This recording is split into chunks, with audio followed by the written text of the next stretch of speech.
Bonsoir, bonsoir, bonjour, c'est Congo News 24. Chers téléspectateurs, comme toujours avant de commencer notre émission, nous disons merci à Dieu. Nous disons merci à nos chers abonnés et téléspectateurs qui nous suivent partout dans le monde entier et en RDC. Chers téléspectateurs, soyez les bienvenus.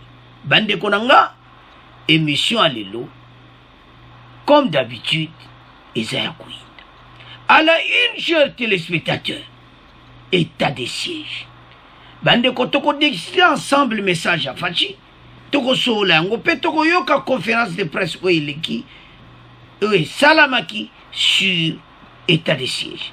Petoko discuter Moussala, fort de ce bazo Sala Bande Konanga. Donc, Kuna déjà Isaiah Kouinda alors que état de siège. Et Koubanda les cimes. Alors, Toko développons ensemble. Deuxième point, chers téléspectateurs. Boyoka Oyo Inyo Sacré Basali Bande Konanga. Une nouvelle charte. Opposition en colère. Inyo Sacré s'organise. Bandeko. Inyo Sacré Bazoti Kalawana. Sur plusieurs années. Bandeko boko yoka oyo basali eza somo. Alors, toko développons ensemble. Troisième point, chers téléspectateurs. Ministre de la Justice à Yindisi. Boyoka oyo. Ministre de la Justice Rosa Lobi. Bandeko alobi penza. Donc, banti valeur. Place de mon zanan awati. Eza pena na prison. Et puis, bako, Luka, ba recruter ba magistrat sika. Pour ba dossier leki. Eza Kouinda Bande Konanga. Alors, toko développons ensemble. Alors, chers téléspectateurs, Bande Konanga, toko banda premier point où il y a état de siège. Fachi a fait qui message na ye, biso tout Olanda Kiango. Alors, Bande Konanga, Nord Kivu, Ituri et Kozala Kouinda. Félix Tshisekedi appelle à l'unité de tous les Congolais pour la pacification de l'Est. Et ça message autopesaka chaque fois. Parce que na saison yinda kalati yandenga mukete bande konangai. Au cours de son allocution, Félix Tshisekedi a exhorté les uns et les autres à l'unité afin de mettre un terme à l'insécurité qui endeuille des familles dans l'est de la RDC, sans laquelle le développement et le bien-être des populations congolaises n'est pas possible. Makamwana, Oezana Est, il faut ici là. Pour ce que est bande konangai, on nyoso toujours luka et ça moi passe. Parce que, awa toko se pelata toza bien à Kinshasa toko moli ya kitoko, ce qui kuna bande ko baza kukufa. Alors, fatia juba mesure moko makasi bande konangai. Ça va commencer le 6 mai pour 30 jours renouvelables. Donc, bah, qu'on renouveler en gros, si possible, ce qui va baza neutraliser. En même moment, bah, arrangement zo salama partout. FARDC, bah, termine la conférence de presse, nebozo mona wana, bah, lobby. Si c'est là 20 ans, bateau va saler le côté, mais maintenant l'état de siège est possible. Bande Bokoyoka Fachi. Bokoyoka oye loba mis sur l'état de siège. Bande kwa Beni, Butembo, Ituri, tout se fait la leru. Parce que makamuna bino kalate zo solution zo zo. Toyebi que ça difficile, mais toyebi te bande konangai. Et ça possible, ce qui décision jamais ensemble. Fatia pesi message mokande to lobaka, bande koto zarabo moko dans l'unité. Poto gae munguna. Munguna za partout na RDC. Atondi na ye, mais to zarabo moko. Batuano nyoso basasara ba groupes armés kalate bakutikala na soni. Bandeko, quand Fachi parle, aux autres sentir que Makamobo est salam. Et ça veut dire que kuna donc sakanati. Mon boulot nyonso bato bazai kosala. Les ADF, au bisobu, ba Ougande, bazo zwa malasi. Parce que Fachi a dit déjà, tu as toujours mon. A dit déjà donc, ba contact à ma casse pour la situation. La France a ça derrière, États-Unis a ça derrière, d'être officier belé bazawana, ensemble, Kenya a tindi ba soda na ye. Donc, bande ko le sime, ndeto ko yoka lokitu. Alors, j'ai dit oyo, ndeplace mote kopela. O balubake yindi, nandenga muketi. Do ADF akobanda mala simoko, ba okote Uganda bangunyoso kana butuwa. Parce que tout est préparé. Fade ça lui tozana nyonso. Et comme tato salamaso. Alors, sans plus tarder, Toyoka son excellence, le président de la République, Mwana Mboka, bongo to continue émission Nabiso. Bienvenue à tous. J'ai décidé de proclamer l'état de siège sur toute l'étendue des provinces de l'Ituri et du Nord Kivu. La déclaration est du président de la République. Dans une adresse radio-télévisée hier soir, Félix Tshisekedi appelle chaque Congolaise et chaque Congolais où qu'il se trouve à une mobilisation générale pour faire front avec les forces armées de la République démocratique du Congo déployées pour sécuriser le territoire national.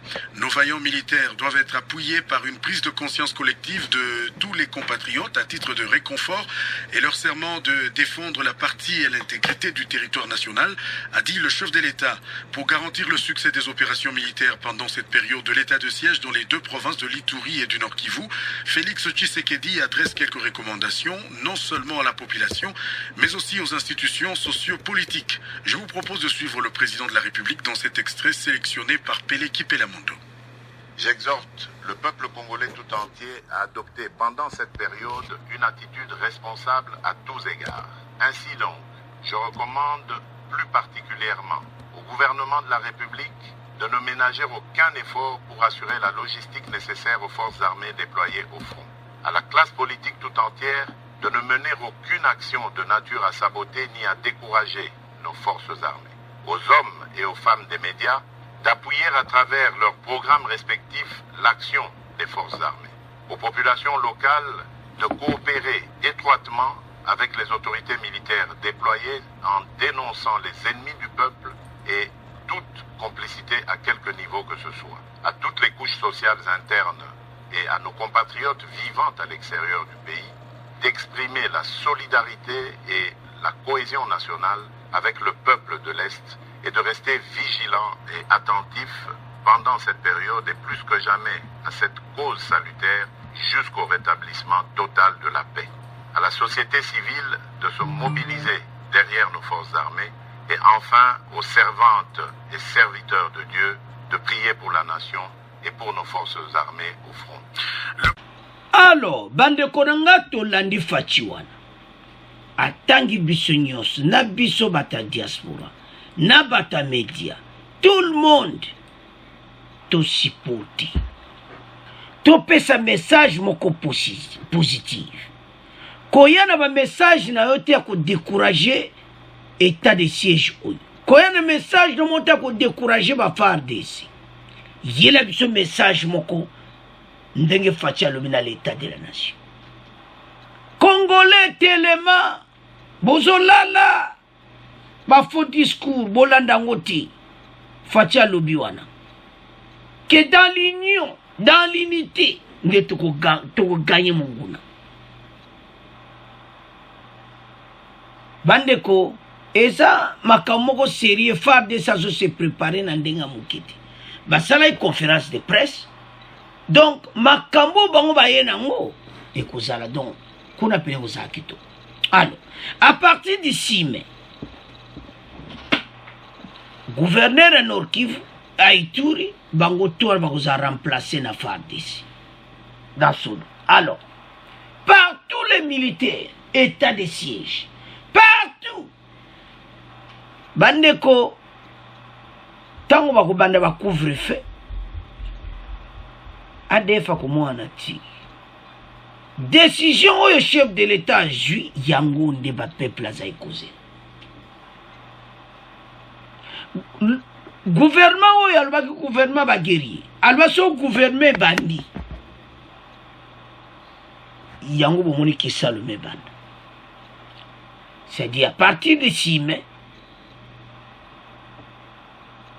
donc ekozala somo Beni Ituri. Donc partout ko fouiller bato wana nyonso place baza na Zamba. Bako kende. Et puis conférence de presse ya FARDC baza pena donc on a que vraiment baza na nyonso. Bako silisa masolo wana est. Mais bisonde to soutenir bango. To décourager bango te. Parce que comme temps bango basala masolo ba gagner est wana mobi.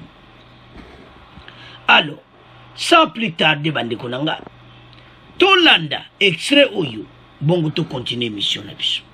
Le président de la République, Félix-Antoine Tshisekedi Tshilombo, qui a décrété l'état de siège dans le Nord Kivu et dans l'Ituri, va nommer les gouverneurs et vice-gouverneurs militaires et policiers en remplacement des civils qui dirigent ces provinces. L'état de siège dans les provinces de l'Ituri et du Nord Kivu débute le 6 mai 2021 pour une durée de 30 jours. C'est ce qu'indiquent les ordonnances lues hier lundi à la chaîne publique par le porte-parole du chef de l'État, Kasongo Mwema. D'autres détails avec vous, Alain Irung. Pour faire face à la situation pendant l'état de siège, les autorités civiles des gouvernements provinciaux de l'Ituri et du Nord Kivu, celles des entités décentralisées et déconcentrées des dites provinces seront remplacées par les officiers des forces armées de la RDC et ou de la police nationale congolaise désignés à cet effet, note l'ordonnance. L'action des juridictions civiles sera substituée par celle des juridictions militaires, renseigne le document. Pendant cette période, en aucun cas, il ne sera dérogé aux droits et principes fondamentaux ci-après. Le droit à la vie, l'interdiction de la torture et des peines ou traitements cruels, inhumains ou dégradants, l'interdiction de l'esclavage et de la servitude, le principe de la légalité des infractions et des peines, le droit de défense et l'interdiction de l'emprisonnement pour dette, la liberté de pensée, de conscience et de religion. D'après la même ordonnance, les immunités et autres privilèges ne sont pas d'application pendant l'état de siège dans les provinces du Nord Kivu et de l'Ituri. Les assemblées provinciales et les gouvernements provinciaux seront également suspendus durant la même période. Néanmoins, les membres des gouvernements provinciaux et assemblées provinciales suspendus continueront à jouir de leurs avantages. Cet organe, qui fait partie du mécanisme national de suivi, consistera aussi à collecter les informations sécuritaires de la région avant de les soumettre à leur chef d'État. Le coordonnateur adjoint du mécanisme national de suivi de l'accord cadre d'Addis Abeba, Mutombo Kambila, explique au micro de Gabriel Ouameya. Ce groupe de contact, il est dans ce que nous appelons les mesures non militaires, qui doivent aller en complément aux mesures militaires qui sont en cours sur le terrain. Il y a par exemple les activités liées à couper tous les réseaux d'approvisionnement en armes, en munitions des groupes armés sur le plan régional. 2. Mettre fin à tout recrutement dans les camps des réfugiés sur le plan régional, éviter à ce que dans les pays qui nous entourent, les camps des réfugiés ne puissent pas servir de recrutement des combattants qui viennent mettre la paix et la sécurité sens dessus, sens dessous en République démocratique du Congo. Et 3, c'est un groupe de contact qui va essayer de ramasser toutes ces informations et de les mettre à la disposition des opérations militaires en cours. Donc nous sommes dans les opérations non militaires qui viennent en complément aux opérations militaires. Et c'est sous ce groupe de contact que nous mettons aujourd'hui sur pied et qui est une décision des chefs d'État et de gouvernement lors de la 9e réunion du mécanisme régional de suivi qui a eu lieu le 8 octobre 2018 en Ouganda. Le cadre de... Alors, chers téléspectateurs, nous avons suivi. Ce groupe de la CIRGL s'engage à couper tous les groupes armés et leurs sources d'approvisionnement en armes et en munitions. Et l'ONU Basali, Bandeko Tolo Makambo et Zapina réussite totale. Déjà en avance. Pourquoi toujours le babo? Parce que pour le moment, parce à Korwane Salamakala, mais à Kapena en application. Avec appui à la communauté internationale, Ndege Yoka Macron Lobakiwana, que bako couper bakamuna bango nyonso do approvisionnement na bango. Alors basolo na ba pays tout les 5 pays au bakanga mena biso: Uganda, Rwanda, Burundi, Tanzanie. Donc ba pays wana nyonso lioza na likolo na biso, Soudan, partout wana ba pays wana basangani yako kokata ba approvisionnement ya ba armes ou ekota na RDC le soutien. C'est-à-dire, si je comprends bien, au niveau de l'Union africaine, Fatia Sorola qui déjà na batouana. Boyeki ba voisin na biso to koza na confiance na bango. Parce que les leçons kune comme yapo na bango. Mais dans le moment où yo Fatia à la tête de l'Union africaine, baza na problème sérieux. Alors, et l'on dit basali. Batali partout, ba yime pa ba mamba armane kotaka. Ba munitions kotaka. Pour kota FARDC basi bakale. Parce que FARDC pas ko fournir ba rebelle ba mindoki boyebi. Ba kangaki ba généraux na tout. Donc c'est à dire côté la biso bena. Munduki go bima suta. Et côté kama suta. Parce que ba kangaki ba généraux na nyonso. Alors, vous comprenez que l'armée il y a toujours des infiltrés, quelques peut-être batikali, mais pas qu'on pas attendre. Bande considération on est au Landiwana, les 5 pays, basi bakutani déjà sur renseignement militaire, parce que bako mena on est moi civil, ndebo Landiwana, peu militaire. Bande ko à partir les 6 minutes au Landiwana, tant qu'à autorité. Tout peut être gouverneur à qui voisin général. Donc, beaucoup de gens et l'autre ntoloba. Tout ça, la moins hésitation, Bélésimba à faire des pour bien filtrer. Bande ko bien filtrer, comme un problème sérieux. Neto loba, ba musupe biwasi wa kimi na bango. Boye point ba makanika wana tout ba semantama ba tout ba colonel infiltré ba kimaki déjà en avant. Ba yeba ki ozoya. Ba yeba ki état de siège koya. Bango ba benda na ki déjà avant. Boya siko bazana problème. Et belé ba okanga kanga bango. Bande ko situation est ezaya ko sakana ngoti. Oyebi so bosali kamuna nkukwa. Batu ba yebi yango boluka bobongisa. Bosala ngoli susute parce que peuple a yebi oeza osala manakati ya FARDC et comme soni siko FARDC fa laksa ba congolais ke biso toza bongo te ba ko laksa ngona ndeni ke fa ezala ti makama kope ezala susute ya minduki tout ça. Alors orientation nde basali bandeko nanga ba ko kanga tous les madusu. Oh, place tous les mindou qui kotaka. Et au kota les soutien. Ba infiltré, on a ba air, ba nani ba tout ça. Ba toi, ba zana problème sérieux. Tous ceux ceux qui suite na moi cause andenye nini. Bande ko pour le moment, ils ont un stand-by. Tokoye baba nani dia ba kokoma. Bande ko boko yoga kaka no kitu. Parce fa de sa jubilo ko nyonso. Bande ko ba américain ba lo ba ko s'occuper na fa de se na ba arme ba équipement renseignement et tout ça. Do baza tena ba équipement de ba utaki États-Unis wana ba ye. Yango moni que Fatia sala ki bien. Kolongola tous les généraux baza ko baza na Kinshasa. Siko yo kima nabe infiltré tout bazana kin do bango bazoki ta ukimati parce que balongoli tous les généraux bazala ikuna na Beni bachi ba généraux asi do équipe na yo kezo sala musala.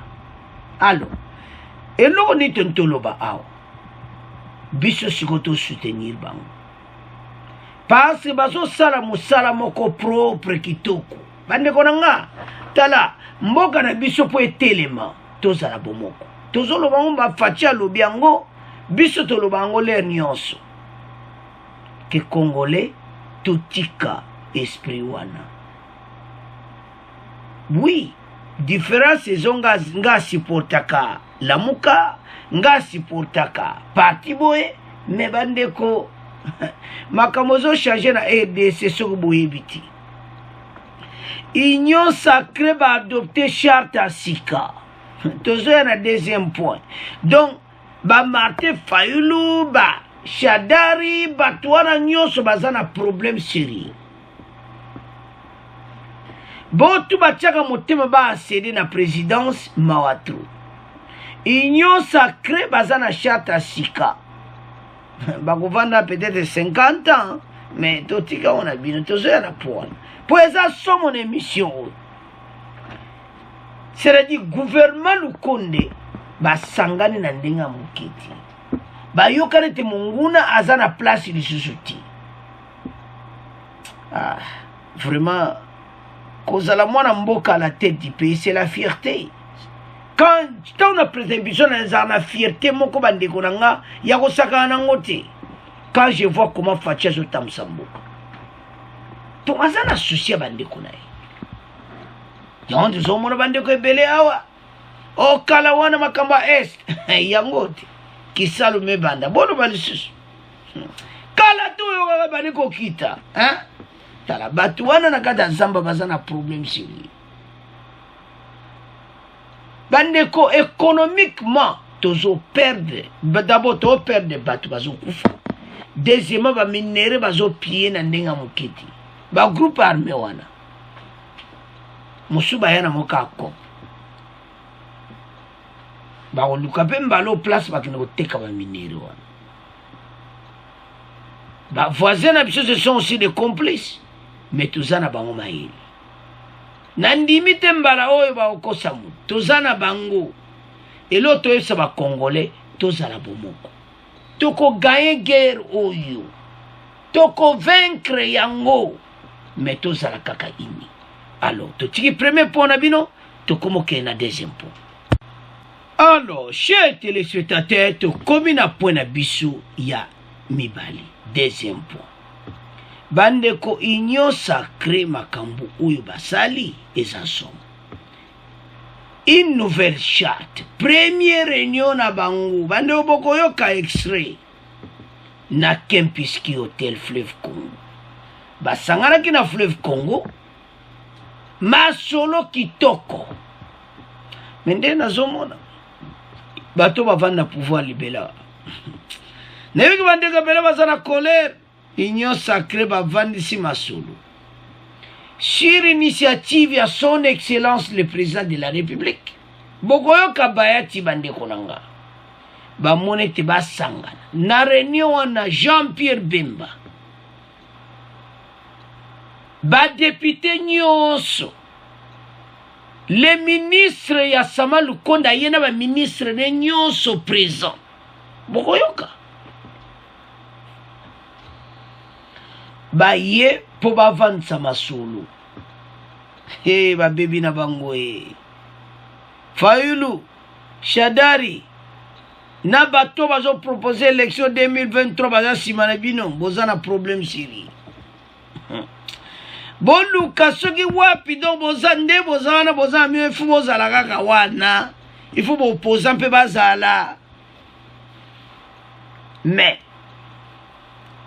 soko zana union sacrée te na limite bazovandisa mboka masolo mpo na libela soki olingi te etali yo donc tozoloba ngo clair union sacrée bavandi wana mpo na libela soko ndiminga te un jour oko comprendre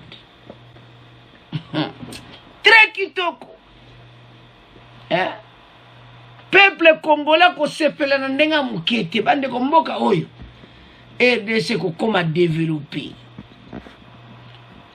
oyo kaka passion nyonso tolela bana na biso bakorégir yango pena kitoko pasi na mikolo ekoya RDC ekokoma RDC moko bavoisin baza kolula kolie eloko pamba makamba guerre za lisusu te peuple congolais omene vie mo kitoko aussi classe université du Moussala. Les investisseurs partout. Yango tozolo bana ba Congolais, totele mabiso nyonso sima ya union sacrée.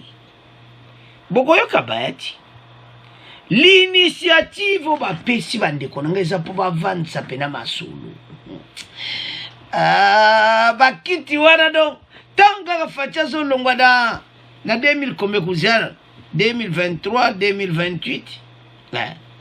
Donc 2028 facha zo cédé bonga na union sacrée.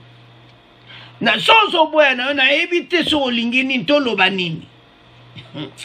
Union sacrée ba on va tam samboka o des années.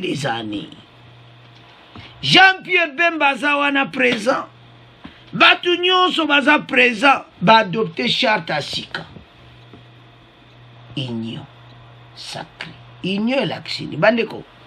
To peso li solo ya ba chinois. Parce que par rapport à moi différent parce que c'est la démocratie. En Chine, eloni basalaka. Ils avaient bakanga kimboka nango pendant plus de 20 ans mutabi mate loko te biso tout lia biloko mboka na biso to kol samboko to kol économie lelo Chine a comme grande puissance. Ba yokani na kati ya parti communiste. Toujours comparons na bisoti. Pour biso c'est la démocratie. Mais bango pena parti communiste. Ba sanction mboka na bango lelo tala Chine. États-Unis a kokate. Alors que kala États-Unis a koloba na Chine te. Je m'excuse, Chine a koloba na États-Unis te. Chine a kokija ko tiama kelele pa ba américain te. Mais lelo Chine a comme grande puissance. Chine a ko tiama kelele na bata IRSS te. Mais lelo Chine a comme grande puissance. Namakamu nyonso bakunko alimenter monde. Ndenge RDC akokoma. Tupesi mnoka image. Ba vandisi nouvelle charte. Charte wana ezaki. Union sacrée faut ba diriger RDC pour na libela. Soko lingi note nebe bere ba contre déjà. Ba ko banga mabanga lero merezma na batami. Eza mobulu na mission yo. Donc, bah, Fandi pena libela. Pourquoi tu solo babon? Parce que bandeko basalio balobaka lisanga ya Monsanto ensemble l'union sacrée première réunion boko yo katoko tiela bino extrait. Bozana problème c'est lui. Donc bango bakozela bon Shadara kuma na 90 ans na lerwana Fayulu pa kumba 90 ans eza mobulu do dans 40 ans boze à 50 ans ba diriger pays do bino bozela bo eza mobulu côté kuna pe église baza ko appuyer bango église pe bae na ye amoni ke peuple a komi esengo na esengo peuple a komi kaka esimbwenge do esengo partout mino libanda Fatia biso vraiment solo. Bande konanga tala. Makambu kaka este wanesila. Yango ni mtezo frene makambu ebele. O fatia zolingasa. 2028, Mais c'est comme le cola para. Et comme n'a le bata paradis, comme le cola pena ba pays développé bande kona. Et comme pena le cola ba pays développé. Donc Oyeboye, au moni pena le bi, Oka Congolais, Tant toza ko yebisa bino. Ya toza sabande ko bele bino boye koto yo. Côté kuna fuba zala kaka kuna, ba opposition, ba leader fuba zala kuna po toza la démocratie fo bango peler moko, mo mbutu makambo zo marche. Opposition fe zala. Mende na zo yebate. Une élection, pour 2028, Union sacrée du sous pouvoir, 10 ans. Et 2038. Union sacrée du sous pouvoir, 10 ans. 2048. Et Union sacrée du sous pouvoir, 10 ans. 2058. Mais bato baza na problème sérieux. Bakomba koko bazelaka poste la présidence, mais bakomba koko. Donc, place aux zéli moyen te pour nini? Oye salamaki na fleuve Congo.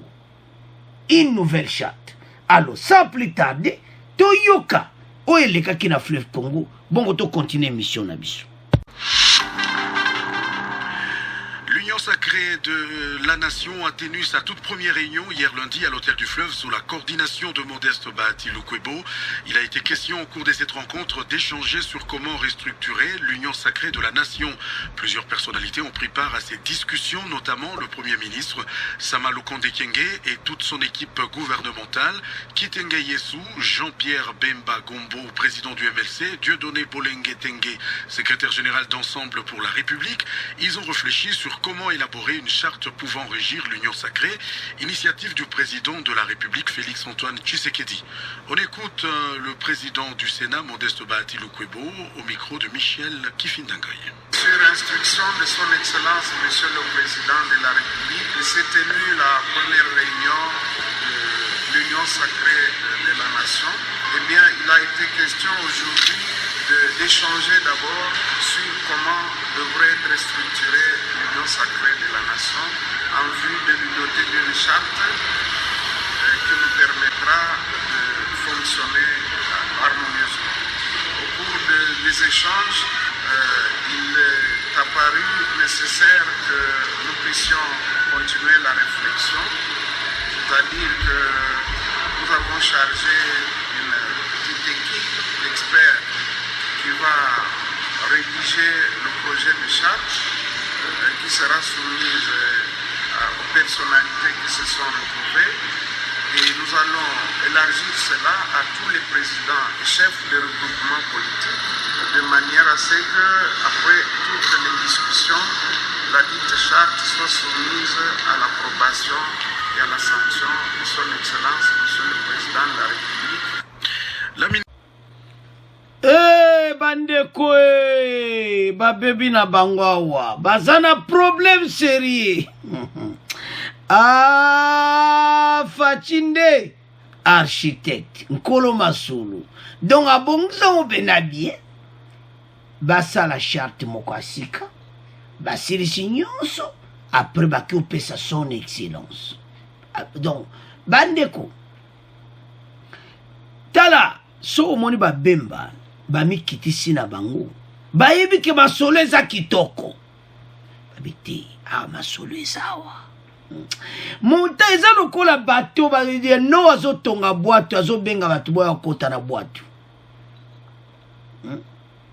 fallait okende parce que côté opposition il fallait bata PPRD batika la kuna Martin fallait que no kuno que no kovanda kuna mema watro okeiti otikal na yo eza pe bien yo siko na bata FCC bokozela 2023 eleki bozeli 2028 eleki bozeli 2038 eleki 2048 bato bakomba koko okubota mwana nzete ekomi kaka bon, j'étais l'opposition, bon, maintenant c'est difficile là.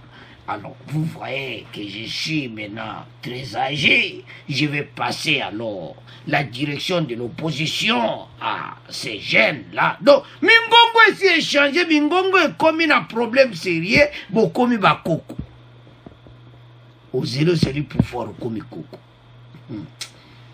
Makamangoza mubulu bandeko na menga mole moto na taliti tala baninga ne bazo sepela kate na fleuve Congo bandeko ndeka tozoloba ko likambo esaka ka moko bandeko manga ko lia oyo zango problème te toza jana 22 milliards so bozo comprendre ti problème toza na ngwisa ka este ya RDC défi mon kodong ils ont bloqué ma nyonso mais bandeko totia mabolongo na se makamba est le kapena propre infiltré bato malasi bato antu bakende kimia ekota mboka ezo changer na niveau mosusu bandeko nanga tambo koyoka 3e point tambo koyoka Rose Mutombo ministre la justice makambo alobi mais baza na problème sérieux tous les anti-valeurs baza na situation moko bazoluka esika nini bakobendana soki bakosala ndeni bandeko nanga eza pasi mais loto ntoloba ozani union sacrée basali charte asika charte wana nde topesa bino exemple eza lokola bato bayokani bango nyonso ete oyo ndenge union sacrée kotambola poto diriger RDC na baneo etikali donc soko zano na kati union sacrée te eza mwa pasi obima président de la république eza te koyo eza dictature te eza ki baparti politique nyonso basangani na union sacrée bakotambusa mboka 10 ans yo olongwe bakotongela bango quartier wana bakotiango quartier moko ba président de la république wana a partir ya Fachinde masolo ebandi po o aliboso ando mbawatu makambo eleki wana na ebite mais à partir ya Fachinde histoire nde yango ekosalama c'est-à-dire Facha zo tika démocratie moko propre na 2028 et lui-même l'avait dit à Bruxelles. Vous l'avez suivi quand il était à Bruxelles, il a dit que moi seulement les 2 mandats et je ne peux pas aller au-delà. Donc 2 mandats Fachi atiki na ye. Donc mutumusho akoti na 2028. Mboka wana si bongi. Bona na succéder. Na kati nyosa gré. Bolandi wana bayati ndenga expliquer que sur son initiative il y a son excellence. Donc restructuration bandekonanga eza lokola ki ndenge totambola siko tonto tambola boui tonto sala boui ndeto za ndeto vandewa to vanda biso pona libela c'est-à-dire ndeto vanda pona libela ba président ba ko changer ba président mais bino tuna kati ya union sacrée vision ya Fachi vision moko kitoko parce que yé moko ça na souci à peuple siko bato nyonso neti ya FCC Martin Fayulu koto tchade à part mais bata FCC baza na problème parce que bango basi ba lekana ba bebisa mboka sikoyo Martin Fayulu a dit position côté na bango baza na problème sérieux yango to lobi ke na ndenga mabete naso mwaka lokola ki donc ekobete la bena bango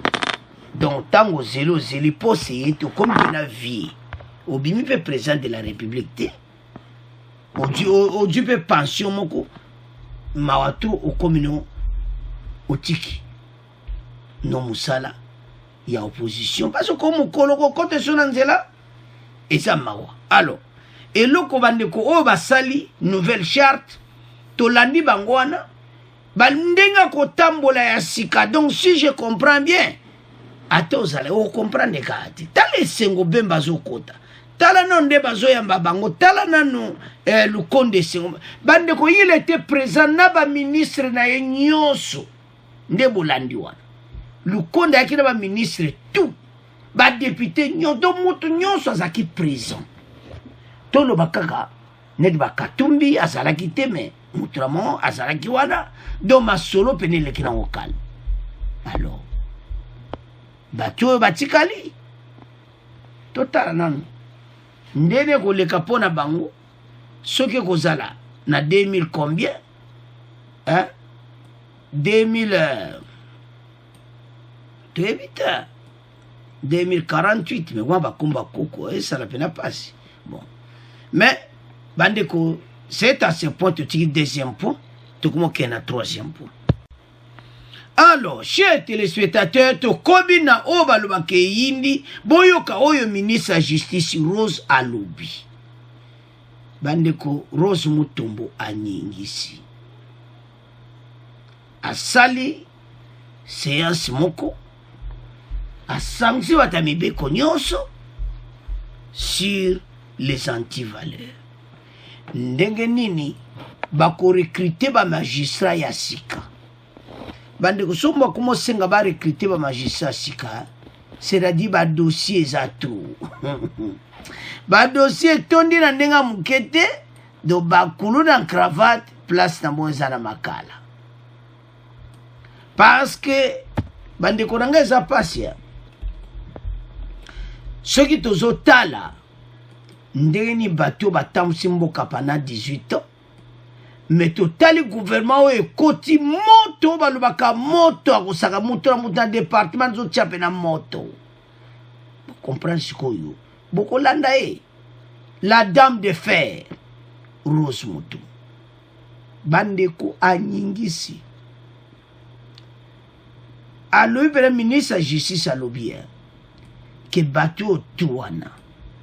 O nyonso bazo bebisa mboka bandeko. Tolingi ba loi moko akitoko esalama. Makamu nyonso a bien à pays. Donc ba justice na biso esala musala pena propre. Propre, c'est-à-dire kope zalati. Yango nazomona ke bato tu o ba sala mbe bana EDC bazana situation moko difficile ya ko résoudre parce que bato tu ba ministre ba koti ba yena ba décision moko nzambe na ngai me bako kimela wapi bako kimela wapi ndozo mona bango wana tala mutondi wana andima kiteka kokoma lelo akombi la e komi ti mwasi na ye alobake ye alinga samba na place à mouton. Ce n'est pas possible. Moi c'est mouton atako bolingo ngo elekaki. Mais eza ba stratégie na bango to yebi na biso. Parce que maman n'a jamais kondi makene prison pour na mouton atako bolingo ngo ezalaki. Eza ba stratégie azo samba kote oyo ya bendani na ye. Parce que ba yebi ke loi na biso l'infraction ezanini individuelle. Yango Maman Mutombo aya lobby. Il est temps que tous les antivaleurs na EDC batouana tout. Il faut bazala lisuli bandati et puis basengi justice sa musala kitoko ba recruter ba magistrat sika bande soyo ki ba osa recrutement pour nani ba dossier leki ya on son tala kona soye bati. La République des Gista fascine à télévision Gista donc bateau nazo et bateau bada pe perdre bro makam fatia ça les autres lekela kaka bango mais bino boye bakete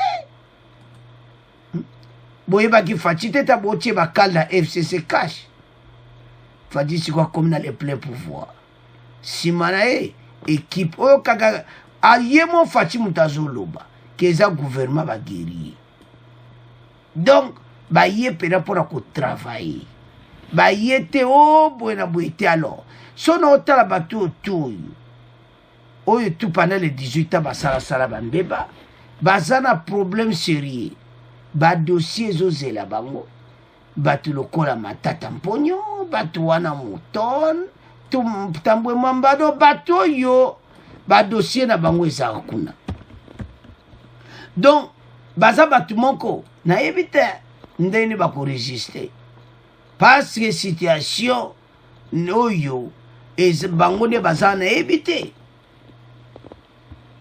ba passe ba pied ki mboka na ndenga mukiti alors sans plus tarder toyoka Rose Mutombo bon to continuer mission na biso. La ministre d'État et ministre de la Justice et garde des Sceaux définit les défis auxquels devront répondre les magistrats pour améliorer le climat des affaires et attirer les capitaux étrangers au cours d'une session de formation qu'elle a ouverte hier lundi 3 mai jusqu'au 13 mai prochain à l'intention des magistrats et opérateurs économiques membres de l'espace OADA RDC. Rose Mutombo a expliqué quelques piliers vers lesquels va se focaliser son mandat, notamment le recrutement des nouveaux magistrats, l'arbitrage des différents contractuels en termes de qualité de sentence à rendre. Rose Mutombo est au micro de Jeff Ngoy. La justice occupe une place de choix dans le programme de l'actuel gouvernement. En effet, le gouvernement de la République entend notamment rendre effective l'indépendance du pouvoir judiciaire, améliorer le fonctionnement de l'appareil judiciaire et veiller à la bonne administration de la justice, mobiliser les moyens conséquents pour la justice, mettre en place un programme de recrutement de nouveaux magistrats et de formation continue intensive des magistrats, améliorer les conditions de vie et de travail des magistrats tout en sanctionnant négativement ceux qui abuseraient de leur position. Il s'agit donc d'un engagement ferme d'œuvrer pour la réforme profonde du secteur judiciaire. Alors, chers téléspectateurs, Oyokaka, réforme judiciaire. Bandeko, batoyo bako bebisa, bako zalapini na ndenga mukite. Parce que bayebi, que ti lelo ba dossier belé zo wumela kuna, ti lelo ba zo traité te parce que batu oyo bazana batu na bango songolo kuna. Il y a des dossiers c'est wumela ba zo traité ya muti. Pona nini? Bazana mwa ba, hein? Bazaki na gouvernement liboso, azaka na kati ya justice. Alors, Mamou Tomboye a lobi non. Et comme étant, yako balaye makamnyo sa mabelongwa, ba magistrat sika ba recrutement salama, et puis ba mesure moko ferme na magistrat oyo akosa musane malamuti. Bande ko ba dossier za ko sakana ngoti. Donc, ndeto lobawa o baluba kesi yindi. Soko esi yindi et comme étant oyo bakanga tous les infiltrés bateau tout wana parce que baza partout. Oya talibo yango nous offre dossier donc bateau wana. Il y a trop des antivaleurs, on peut cet exemple. Dossier à Bukanga Lonzo. Et là, on est-il le basam sakangote. Dossier à Tambo Mamba. Til le zo me la ponani. Oui, bazana ba dossier belé. Mais il fallait ba gratter tout dia kutia ba on a kata prison. Ba tu pena ba sali makambo. Ba notamment ba la. Ba tu ba kozala. Libanda te. Ils ont détruit les pays, les placent en prison. Tout ba cravate, le couronne en cravate. Le loyo. Ba mouton baza ko kima justice. Ako kima la ngonde ngini. Azana problème. Bande koza sérieux. Et le retour ba awa. Parce que pays na biso et wuti na 18 ans moko ya corruption. Donc désordre. Mboki zotambola na ndenge ya mabe ya kitoko te. Alors, et comme étant ba améliorer yango. Mamu tomba lobi ya magistrat oyo kosa musane bien ta kozala pini. Et puis ba sanction za la pena sévère na bateau tout le koulou nan cravate. Parce que bande kona ngai ba gouvernement oyo ko ne ba yeko sala tatozawa ba yeko vivre na salaire na bango. C'est ça. Ba moni que président de la République a vivaka na salaire na ye tika biso pe to vivre na salaire na biso. Ba tout le ba yibaka batalaka mukonzi. Ta mukonzi azo benda ba millions de dollars. Bango pe batani ko benda. Yango moni que malgré fatia zo kanga batu, mais bango bazo tenter ka kuiba. Tenter ka kuiba. Bande ko dossier à ministre d'éducation et ça somme. Bande ko ba ataba yibako. Bosara ko de 100 jours. Donc ndenge moko ba konga ka ndenge moko na kameri. Différence ezati. Donc ils ont le sabotage. Ndenge caméra salaki sabotage à 100 jours. Ndenge bakonga a salaki sabotage ya gratuité de l'enseignement. Bambongo yaki.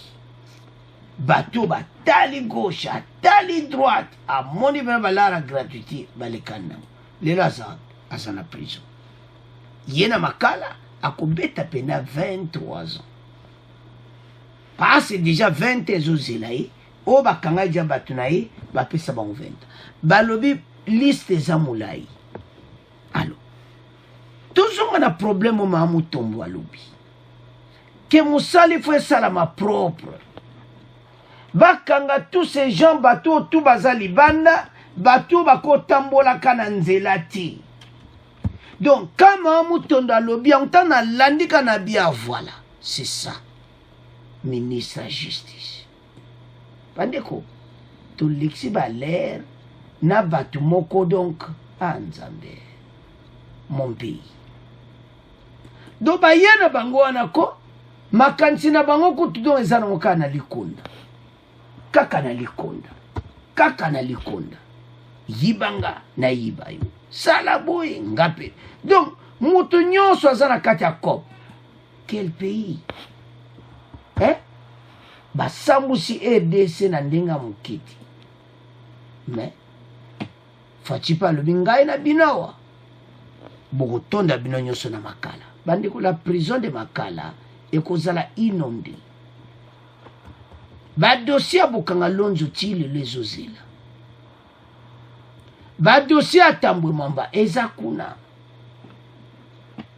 ya muton pe umeleka abuti tozala koloba ka babengisa muton mokoloni ya muton bakobengisa baza nde trop lambon moko na yo comprendre que baza pena e ya problème peut-être ya nombre ba magistrat ba dossier eza tellement ebele ba magistrat baza mingi te yango Mahamu Tombo asali lancement ya ba magistrat sika toyebisa bino ke baza na 22 milliards déjà sur les 36 milliards donc masolo eza kitoko yango yonde kuna ngai makambo oyo ezoleka awa eza somo te